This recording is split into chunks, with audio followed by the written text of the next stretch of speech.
ناظرین، غزہ اسرائیل تنازع کے پیش نظر یمنی فوج نے ایک بڑا کارنامہ سر انجام دیا ہے، جس کے مطابق یمنی فوج نے بحیرہ احمر اور بحیرہ ہند میں 2 امریکی اور صہیونی بحری جہازوں پر حملہ کیا۔ یمنی میڈیا سے گفتگو کرتے ہوئے یمنی فوج کے ترجمان میجر جنرل یحییٰ سری نے کہا ہے کہ یمنی فوج نے بحیرہ احمر اور بحیرہ ہند میں اسرائیل کی جانب جانے والے 2 بحری جہازوں کو کامیابی کے ساتھ نشانہ بنایا، جن کی تفصیلات بتاتے ہوئے انہوں نے کہا ہے کہ ہم نے بحیرہ احمر میں سائکلڈیس بحری جہاز پر میزائل فائر کیا، جس نے اپنے ہدف کو کامیابی کے ساتھ نشانہ بنایا، جو کہ صہیونی بندرگاہ الرشراش کی جانب جا رہا تھا۔ یہ بحری جہاز یمنی فوج کو چکمہ دیتے ہوئے صہیونی بندرگاہ کی طرف جانا چاہتا تھا، تاہم یمنی فوج نے اس کی کوشش کو ناکام بنا دیا۔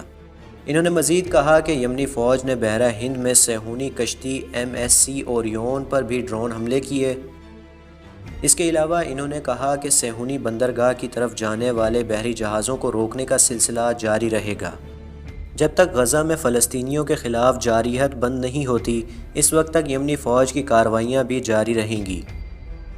ناظرین، واضح رہے کہ غزہ میں فلسطینی قوم کی مزاحمت کی حمایت میں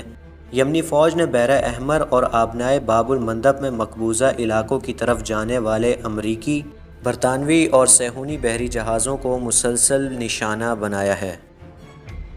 ناظرین، اس ویڈیو سے ریلیٹڈ اپنے خیالات کا اظہار کمنٹ سیکشن میں ضرور کریں، اور ایسی مزید انفارمیٹیو ویڈیوز دیکھنے کے لیے چینل کو ضرور سبسکرائب کر لیں۔ شکریہ۔